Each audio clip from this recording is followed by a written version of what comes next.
So, as the tagline from Close Encounters of the Third Kind goes, we are not alone.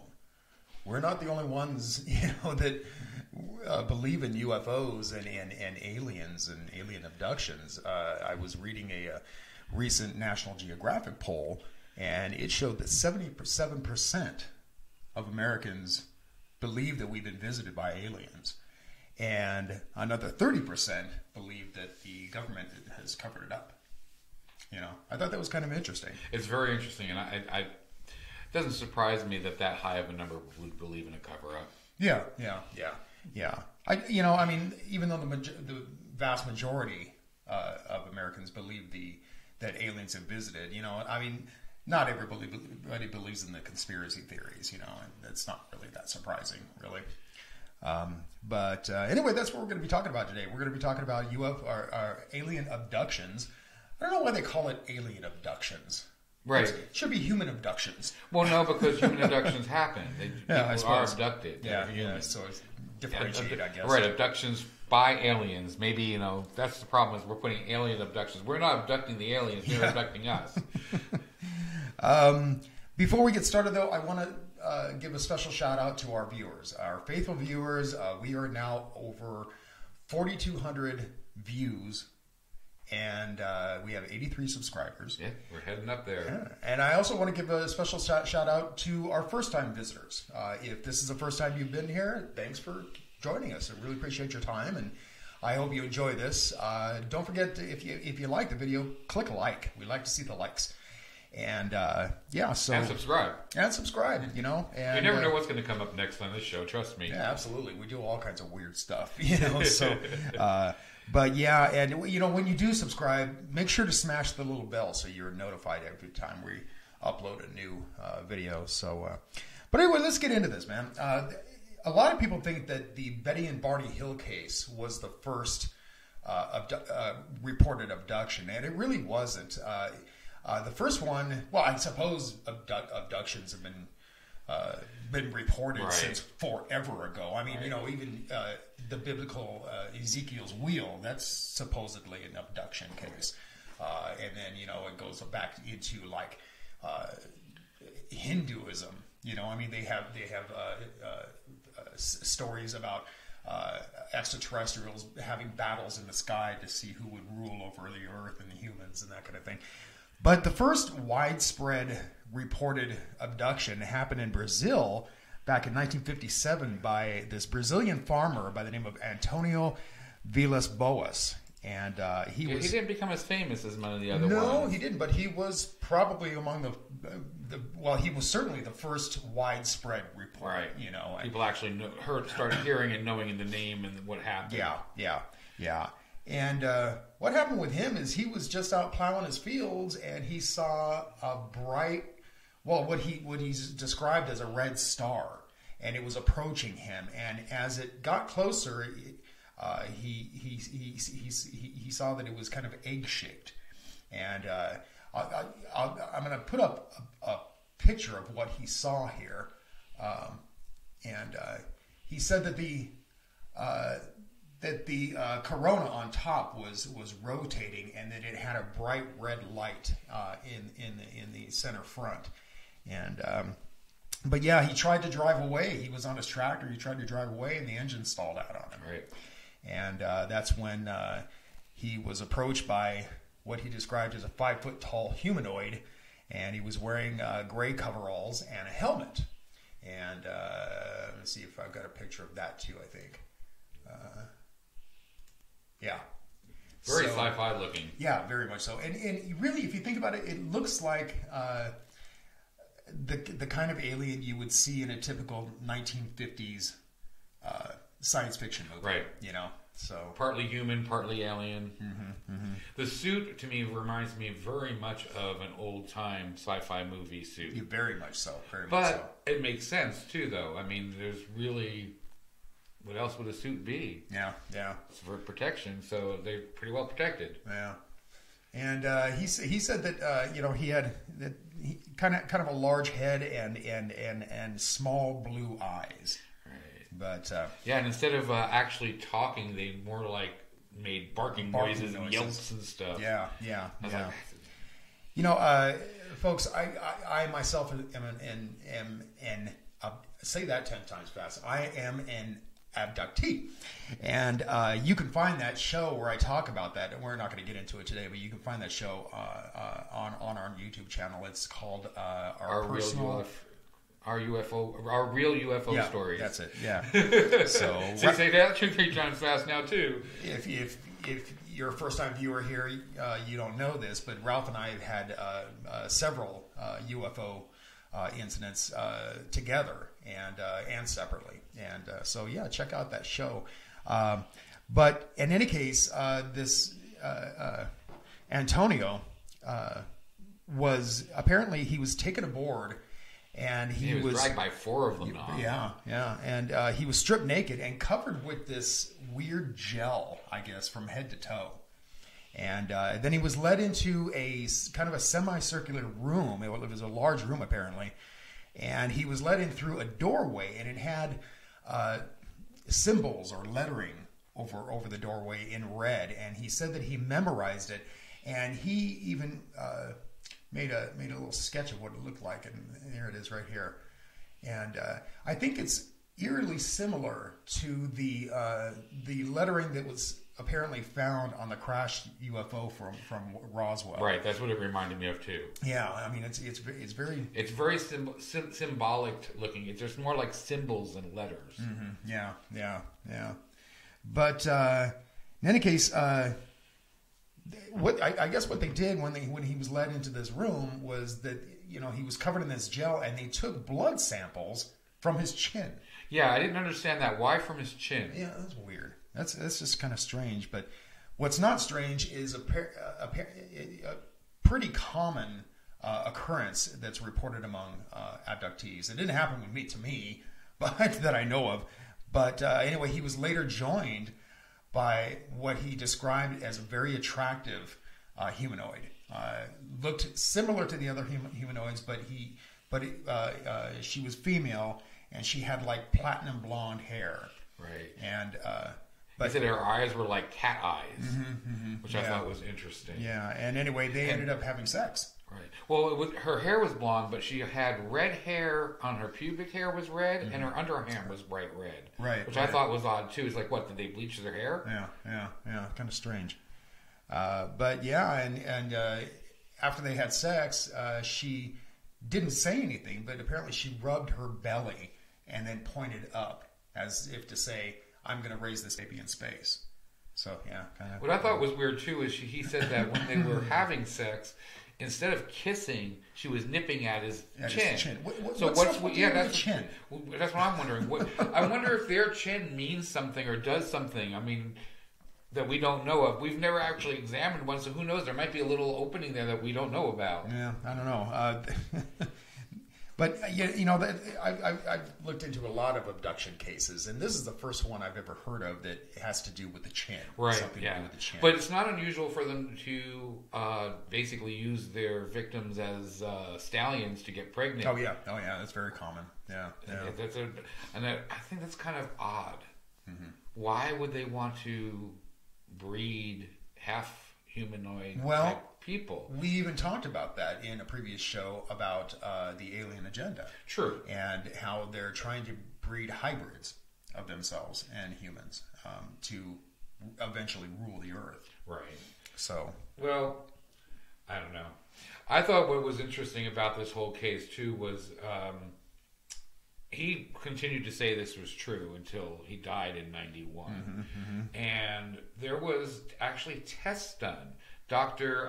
Olova Fontes, or Fontes, he's from the National Medical School of Brazil, and he actually concluded that this guy was suffering from radioactive poisoning. Oh, is that right? So he had small lesions on his skin, and for months afterwards that would like ooze yellow stuff. He had irritations and purple skin markings where anything was touched. Yeah, very strange. Well, a lot of abductees report being revisited and re-abducted. Was he ever? Nothing is said about he's ever been abducted. God, that word is just too hard to say today. We're stumbling over it every time. But yeah, nothing was said of that. Just that it's interesting that he actually ended up having radioactive problems. It kind of like says, something did happen. Whether it was a UFO or whether something happened. That's why I wonder if he was revisited and there was no further reports of him being abducted? No. I thought what else was interesting is after all this, he still ended up becoming a lawyer. Yeah. Yeah. And he's like, a lot of people said, well, he's a lawyer now and stuff like that. If he was going to tell the truth, this would be the time. And he stuck to it. Yeah. Well, and there's a lot of people that are in positions of authority or whatever, or in bigger positions, who have reported UFOs or reported being abducted. I mean, and for instance, I'm going to show you a picture here. This is a picture from a clip from a video that Russell Crowe actually took outside of his home, I suppose it is? Yeah, it was outside of his home. It's one of those time monitoring systems that like takes a picture every so many seconds. What it is? Oh, okay. And you can see it just move across the sky. Very interesting. But I mean, what would he have to gain by? Right. I mean, it's not as though he needs the notoriety. Right. Exactly. Yeah. You're talking about people who are into the famous and stuff like that. There is Bettina Rodriguez Aguilera. Right. And she was the Miami congressional candidate this year for Florida. Yeah, I heard about her. And she says that when she was 7 years old, she was abducted by big blonde aliens. She said they reminded her of Jesus. Yeah, that's another alien out there. When we think of aliens, a lot of people think of the typical gray aliens, with the funny looking heads and that kind of thing. But there is a race that is apparently from the Pleiades, and they're the Pleiadians, and they don't typically. You don't see or hear reports about them abducting people and doing experiments on them. They're more almost like a benevolent race. They're like looking out for humans. They watch over, and they tend to be very tall, right? And always blonde, and very attractive people, I guess. So and she says she saw them, and she says she was on the ship and everything. She also says something about seeing like 30 skulls in a cave that they showed her, and all this other stuff, and. What pertinence did that have to you? I don't remember. It was one of the videos I watched to begin with, and I didn't actually even take any notes on the skulls and stuff. But I guess they toured her through a bunch of different places. But here's the woman running for this position, and she's got all this stuff to say about it. Sure. Of course, she didn't win, but and in fact, by the media, she was kind of branded as a nutbag, right. But then you've got people like the NBA All-Star, Baron Davis, and he said he was abducted on a drive out from L.A. here to Las Vegas. Yes, right near the Area 51, so it doesn't surprise me. Well, yeah. I'd like to look into that actually and see how many abduction cases have happened in the Nevada desert. That's something we should have looked into. Yeah, definitely. Because you think about that long stretch of road between, say, from Southern California to here to Las Vegas. That's a long and lonely road. Not anymore, but it used to be really. Yeah, especially back when we were kids. It was just nothing there except for like state line. There was a couple places in the 4-hour trip. Yeah. And even now, it's still pretty desolate. But they have gas stations and more gas stations. Thank God, I ran out of gas coming here once. That was a desperate time. My God. Good thing you weren't abducted then, right? Yeah, and you told me that Sammy Hagar apparently. Yeah, Sammy Hagar, I guess, is in communication, and they sent him knowledge to help him with his life. Really? I thought that. He's a little strange anyway, but these celebrities. John Lennon even said that he woke up one time with bug-like creatures around him. So. Again, what do these people have to gain by saying this? Yeah, and I kind of have. I love John Lennon, one of my favorite pop stars. But my God, he woke up surrounded by bugs. Yeah, I don't know. He was a head tripper. So I don't know. True. What was he on that day? Yeah, right. But Anyway, let's talk about probably one of the most famous abduction cases, and that's the case of Betty and Barney Hill. And that happened back in, what was it, 1961, I guess. September 19th through the 20th of 1961. Yeah. But yeah, it was certainly the first real big report. Yeah, internationally known. Yeah. And it was also known as the Zeta Reticuli incident. And the reason being is because the aliens that abducted them claimed that they were from Zeta Reticuli. Let me show you a map of what I'm talking about here.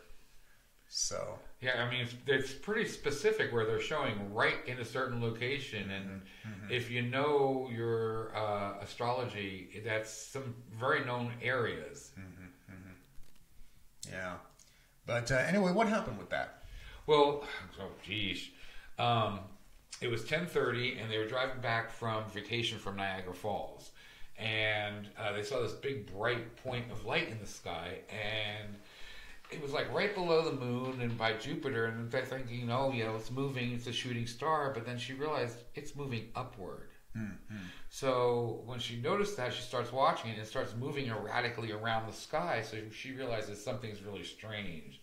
So she has her husband pull over to the side of the road, and this is just south of Twin Mountain for people who know the area. Okay. And so they pulled over, and the light just kept getting bigger and bigger and bigger, and all of a sudden there was this huge object floating over their car. Probably about 100 yards, 50 feet above the ground, 100 feet from the car. And they said it was probably 40 feet long. So that's pretty big. Yeah. And so, they took off, and they raced down and the mountain, and they get down where they get out, and he's sitting there with his binoculars because this thing's right in front of them again, and all of a sudden there's like 10 or so alien creatures in the windows looking out and on the ground. Well, he, of course, gets scared. They're wearing these glossy black uniforms and black caps and stuff. And then all of a sudden they all turn around and walk out, except for one that's still staring at him. And he says, in his mind, he's knowing that this thing is telling him not to move. Okay. So, of course, they're afraid that what's going to happen if they move. And all of a sudden there's these loud screeching sounds, and they lose consciousness. Oh, really? Okay.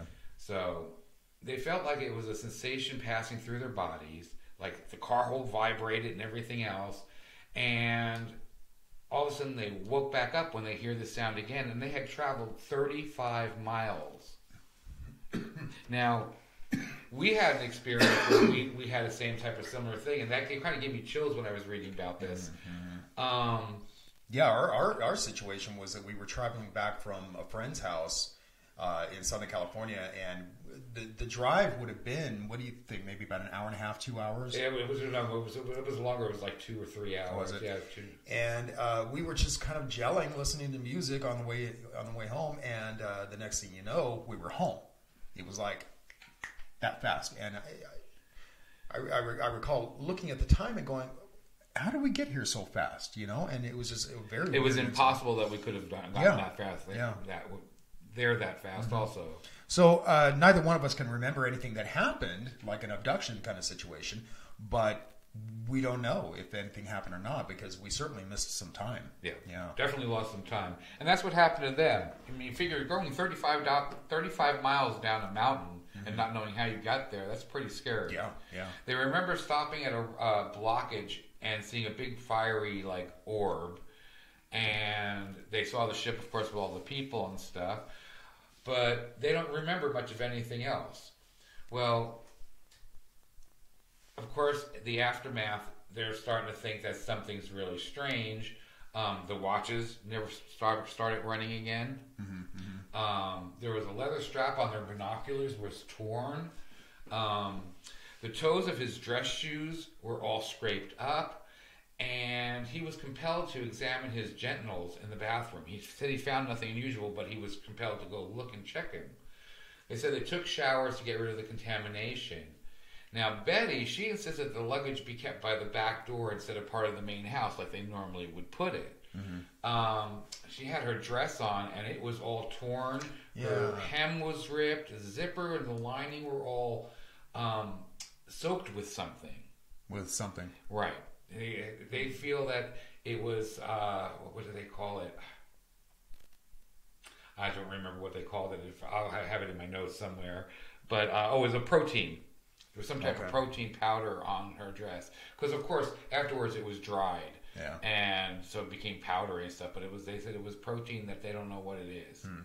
And here's a picture not only of just the dress, but also some a depiction of the alien, and also a sculpture that somebody did of the aliens that they encountered. Right. Yeah. 5 different forensic laboratories have done analyzation of the stress, and they don't know what it is. Really? They know it's a protein. They know there's something on it. There's obviously something happened. It seems like there's certain parts too where, like, when you get sweaty, they said you can tell where someone was grabbed because of the pressure of the hand on the arm. It makes the sweat leave a different type of... Right. And they said that you can tell that these people were wrestled around. Really? Just by the sweat on the dress. I thought that was really interesting. Yeah. So, they have some backing of this. So, there's also circles on the car's trunk that hadn't been there.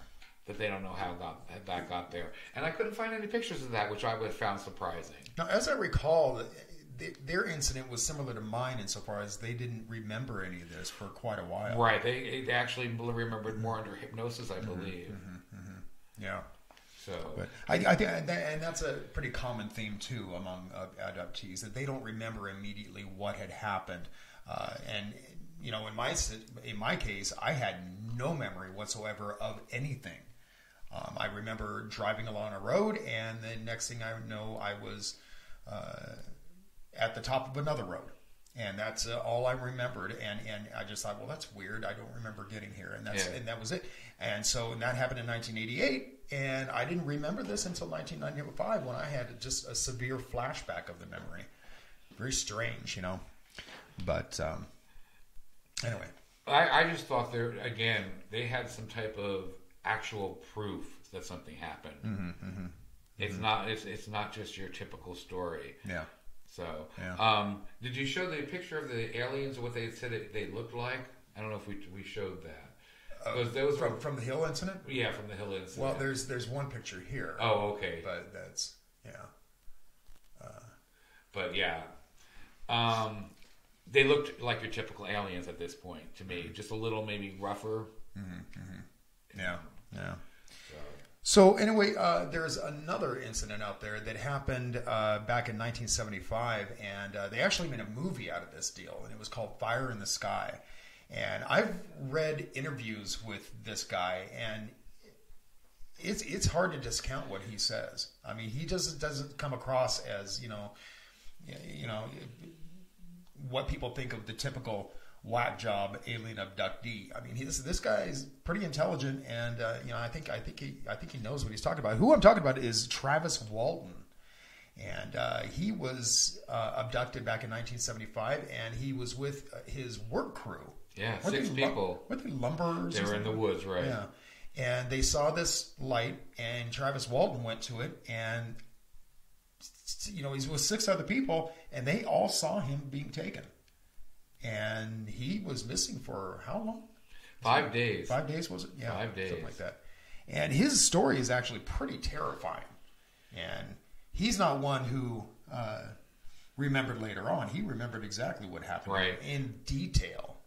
I mean, and it was pretty horrific. Well, what's crazy is all the people that are involved in this thing. I mean, first of all, it's not just him and the cops and stuff like that, which it usually is. He has the 6 people backing him up that something happened. Right.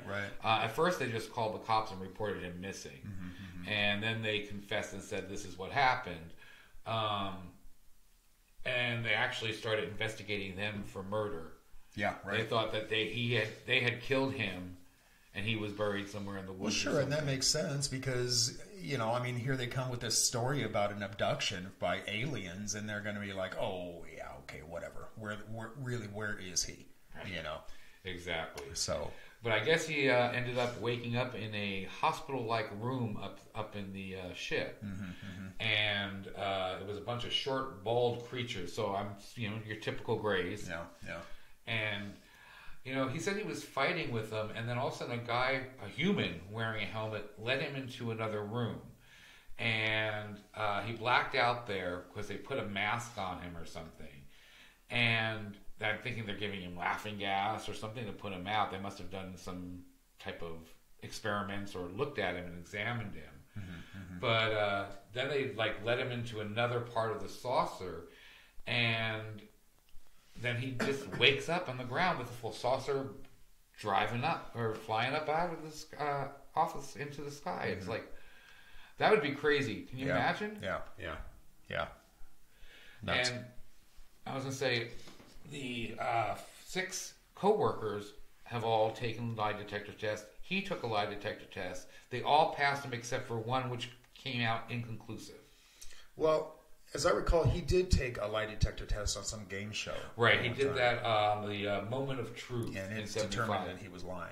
That did say he was lying. Yeah. But you have 6 witnesses that were also given lie detector tests. Yeah, and those polygraph tests are not 100% accurate. Right, They're really and not.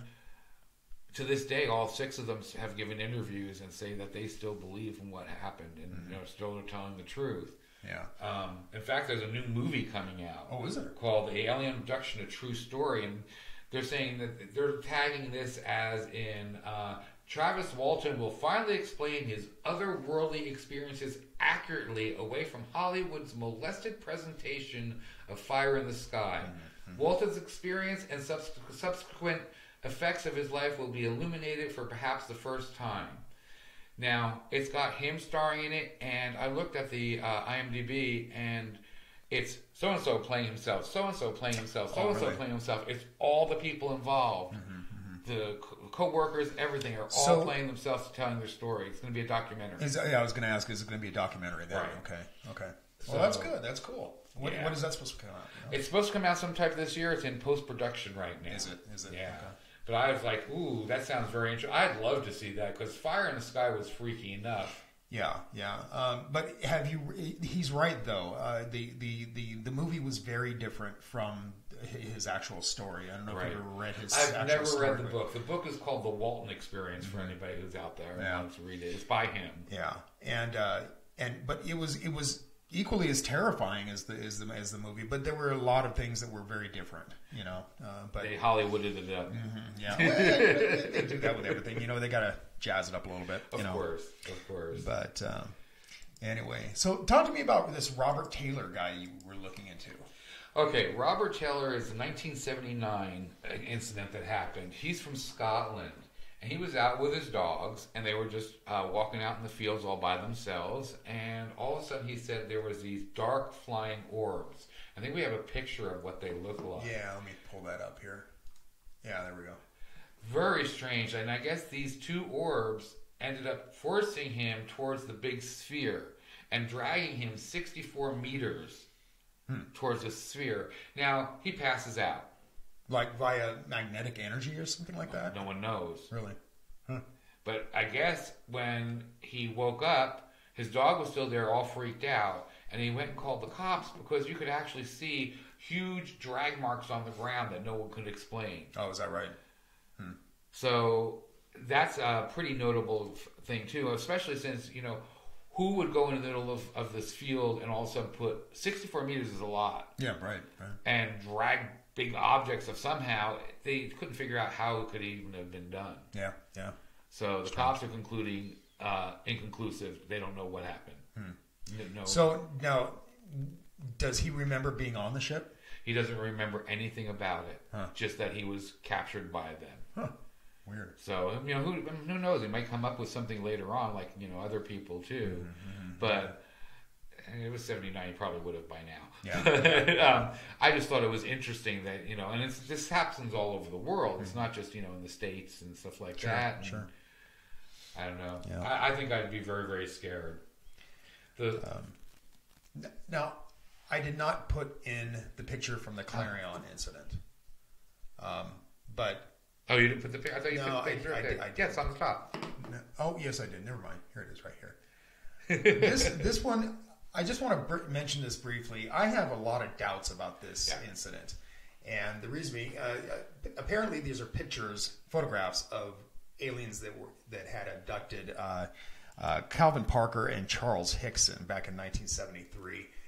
And these pictures, I just don't know, man. I mean, they just look so doctored. You know?